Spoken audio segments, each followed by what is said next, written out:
జగన్మోహన్ రెడ్డి గారి కంటే ముందే రాజకీయాల్లోకి వచ్చిన పవన్ కళ్యాణ్, రాజశేఖర రెడ్డి గారు బతుకున్నప్పుడు రాజకీయాల్లోకి వచ్చిన పవన్ కళ్యాణ్, రాజశేఖర రెడ్డి గారు చనిపోయారు, వాళ్ళ కొడుకు 2 సార్లు ఎంపీ అయ్యాడు, 2 సార్లు ఎమ్మెల్యే అయ్యాడు, అపోజిషన్ లీడర్ అయ్యాడు, ఈ రోజు ముఖ్యమంత్రి అయ్యాడు.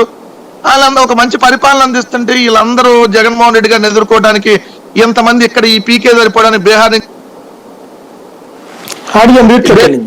నుంచి పీకేని తీసుకొని వచ్చి ఏదో చేసేస్తాం, లేదంటే కుటుంబ సభ్యులు ప్రకటించి ఏదో చేసేస్తాం అని ఈ విధంగా మాట్లాడతా ఇంత మంది కలిసి వస్తుంటే నిజంగా అరే ఒక వ్యక్తిని ఎదుర్కోవడానికి ఇంతమంది వస్తున్నప్పుడు ఏంటా ఇంత చేతకాని స్థితిలో అవతల రాజకీయ పార్టీలు ఉన్నాయే, అరే మేము అంత బలంగా ఉన్నాం కాబట్టి వాళ్ళని చూస్తే ఆక్రందన వేస్తుంది, మాకు వాళ్ళని చూస్తే బాధ అనిపిస్తుంది, వాళ్ళని చూస్తే ఆవేదన అనిపిస్తుంది. ఎందుకంటే 16 ఏళ్ళు అయింది రాజకీయాల్లోకి వచ్చి పవన్ కళ్యాణ్. 2008లో ఈయన పేరు పీకే, బట్ ఇప్పుడు వరకు పీకిందేం లేదు.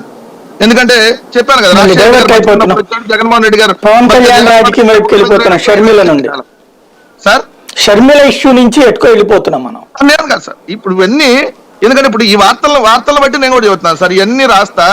ఒక రోజేమో జగన్మోహన్ రెడ్డి గారు దాంట్లో కుటుంబంలో గొడవలు ఉన్నాయని వీళ్ళు రాశారు, ఇంకో రోజు ఏంది జగన్మోహన్ రెడ్డి గారు తెలంగాణ పంపించారు, విజయమ్మ గారు ఇక్కడ ఇది రాజశేఖర్ ఇది జగన్ గారు కను అవతల తెలంగాణ షర్మిల గారికి రాసిచ్చారని వీళ్ళే రాస్తారు. ఒక రోజేమో జగన్మోహన్ రెడ్డి గారి పార్టీలో పోటీ చేయడానికి క్యాండిడేట్ లేరని రాస్తారు. మళ్ళీ ఇంకో రోజు పేపర్లో జగన్మోహన్ రెడ్డి గారు సీట్లు 50 కోట్లు 100 కోట్లు అడుగుతున్నాడు సీట్లు పోటీ చేయడానికి అని చెప్పి, మరి మా దగ్గర పోటీ చేయడానికి క్యాండిడేట్ లేనప్పుడు మేము డబ్బులు ఎందుకు అడుగుతాం? అసలు ఏదో ఒక దాంట్లో కన్ఫైన్ అయి రాయాలి కదా.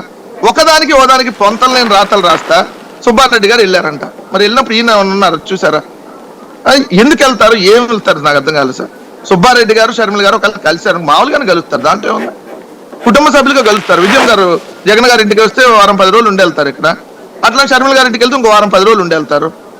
దానికి తాడేపల్లి వస్తే ఏదో సెటిల్మెంట్ చేయడానికి వచ్చారు ఇద్దరి మధ్య రాస్తారు వీళ్ళే.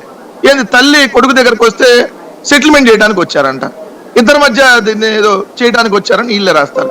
ఇలాంటి రాతలతో అంటే జగన్మోహన్ రెడ్డి గారిని ఎదుర్కోవడానికి ఇంకా బరితెగించి రాస్తారు సార్. ఎంతకంటే దిగజారన్న ప్రతిసారి చంద్రబాబు పవన్ కళ్యాణ్ ఆ ఎల్లో మీడియాలో దిగజారిపోయే మాట్లాడుతున్నారు సార్, సంస్కారహీనంగానే ప్రవర్తిస్తున్నారు. మేము నిజంగా అధికారంలో ఉండి కూడా ఒకటి చెప్పులు తీసుకొని అంటానన్నా, ఇంకోటి పేకల బిసికి చంపేస్తా అన్నా, ఇంకోటి బోచుడికే అన్నా చేతులు కట్టుకొని కూర్చున్నాను సార్. పోనీండి ప్రజాస్వామ్యంలో మాట్లాడతారని, కానీ ఇంకా బరితెగించి ఇంకా మాట్లాడతారు. మళ్ళీ అంటాం మేమంటే ఏదో సభల్లో అది మాట్లాడామంట సంస్కారం లేకుండా. ఎవడండి సంస్కారం లేకుండా? పవన్ కళ్యాణ్ మీటింగ్లకు వచ్చారు చిన్నపిల్లలే కదా, మరి వాళ్ళందరూ